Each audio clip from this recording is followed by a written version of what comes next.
वो पागल हाथी को देखा, साहब खुश हो गए कि चलो अच्छा है, आज देखा जाएगा क्या होता है। और पागल हाथी ने देखा साहब की ओर, उसको ऐसा लगा कि हम बड़े बड़े दो शेर बैठे हैं, और हाथी वापस दूसरे राजा की ओर भाग गया। नगर में कई कितने लोगों का नुकसान कर दिया। आज लोग एक जरा सी मणि बनाते हैं, उसको छोड़ने की बात नहीं करते हैं। और हमारे वंश गुरुओं को आज भी देखो, वो एक जगह नहीं रहते, चलते रहते हैं, कभी यहाँ बनाए, कभी वहां रहे, कभी वहां रहे, कभी वहां रहे। उनमें साधुता है, ग्रस्त होते हुए भी साधु है। ग्रस्त इसलिए है कि उनको वंश 42 चलाना है। भाई धरती में कलयुग में तो योग है कि भाई सन जो भी आत्मा आएगी वो किसी शरीर के माध्यम से आएगी, तो माध्यम तो बनाना पड़ेगा। तो इसलिए गृहस्थी में भी हुए और संत भी है। तो ये वंश गुरुओं की परंपरा है। और आप संत है, मठ को लेके बैठे हो, और मठ के साथ साथ में भक्तों को लेके बैठे, नहीं उधर मत जाना ये मेरा भक्त है, ये उधर मत जाना ये मेरा भक्त है। जैसे मैंने कह दिया कि संगीत और वो श्याम नंद ये सब मेरे भगत है। अरे तेरे कहाँ के भगत, ये तो कबीर साहब के भगत है। परंतु तेरा प्रेम अधिक हो गया तो अधिक प्रेम हो सकता है, हम अधिक उनसे लाड़ प्यार कर सकते हैं, बाकी जीव तो सब साहब के हैं। और महंतों को इसलिए भी चुना है साहब ने कि एक महंत को 10,000 जीव का उद्धार करना है।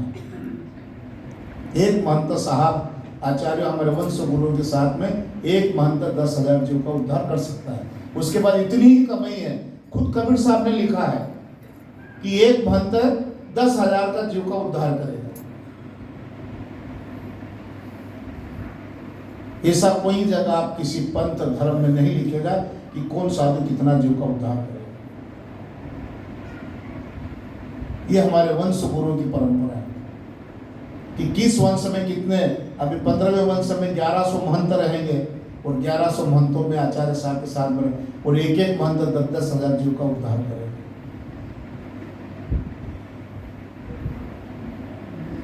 हम वंश परंपरा से जुड़े हुए, इसलिए जीव। अब इसी बात को अगर कोई सुनेगा, कोई दूसरे संत सुनेंगे, दूसरे कहेंगे, तो कहेंगे क्या वंश गुरु ने ठेका ले रखा है, क्या उन्हीं से उद्धार होगा। कई लोग वंश गुरु की बोले, तो वंश गुरु ने ठेका नहीं लिया है। वंश गुरु को ठेका अटल 42 वंश का ठेका सदगुरु कबीर साहब दे गए, उन्होंने नहीं लिया। वो तो कहते हैं कि हम तो क्या करें, हम तो ये आपकी संपत्ति है इसलिए हम इसको संभाल के रखा, नहीं तो हमको क्या करना है। उनके पास भी धन दौलत खूब है, उनको कोई कमी नहीं है, साहब खूब दे रहे हैं, पर वो अपने लिए कह रहे हैं, अपने लिए फकीर बने हैं, साहब के जीव के लिए फकीर बने हैं।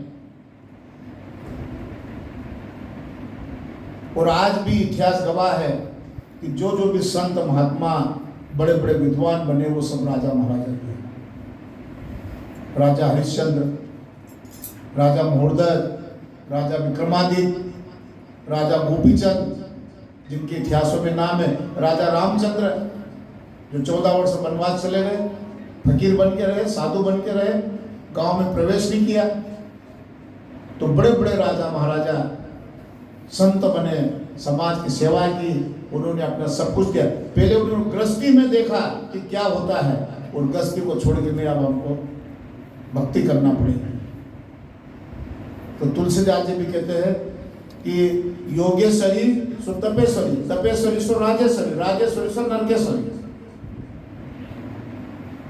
तुलसीदास जी का है कि हम योग करेंगे, योगी बनेंगे, तो योगेश्वरी सो तपेश्वरी, तप करेंगे, हम तप करेंगे, काम करेंगे खूब, परमात्मा का भजन करें तो आपको राजा बना देगा। और जब राजा बन जाओगे तो आप नाना प्रकार के कुकर्म करोगे, खाना पीना ये सब व्यवहार करोगे, जब ये करोगे तो फिर नरक में चले जाओगे। तो इन्हीं चीजों को बड़े बड़े विद्वानों ने देखा, पढ़ा, सुना कि अब हमने राजपाट कर लिया, अब छोड़ो, हमको नरक में नहीं जाना है। अब हम छोटे आदमी क्या जाने, तो छोटे आदमी को बचपन से भक्ति दे दी सदगुरु कबीर साहब ने कि भाई आप तो खुद ही राजाओं के संगी हो, सब कुछ हो, आप लोगों को भक्ति है। तो साहब कबीर कहते हैं कि चलती चाकी देख कर दिया कबीरा रो, दो पाटन के बीच में साबुत बचा न कोई। और उसी में फिर एक साखी कह देते हैं कि चलती चाकी देख कर दिया कबीरा मुस्कुराए, खिला तान के बैठे रहो तो बाल न बाका हो। तो हमको खिला वंश ही हमारा खिला है, हमको वंश से पकड़ के रहना है। बाकी दीदा उधर जाएंगे ना तो कहीं भी पिसा जाएंगे। कोई कहे या न कहे, जब तक खिला होना होगा किसी मठ का, इस मठ का जब तक कोई प्रमुख नहीं होगा तो इस मठ का संचालन नहीं कर सकते। उसी प्रकार से जीव का भी सदगुरु कबीर साहब ने खिला बना के रखा है कि संसार में जो ये चक्की चल रही है, चक्की में भी खिला होता है तो दो पार्ट को संभाल के रखता है, उससे इधर उधर नहीं जाएगा। तो संसार को, जीव को बचाने के लिए सदगुरु कबीर साहब ने वंश 42 का खिला ठोका। तो भाई जो इससे जुड़े रहेंगे, जो इसमें रहेंगे उसका उद्धार होगा। बाकी को तो निरंजन को कह जाएंगे एक दिन में वो 1 करोड़ जीव का भक्षण करता है। निरंजन जो शैतान है एक दिन में 1 करोड़ जीव का भक्षण करता है।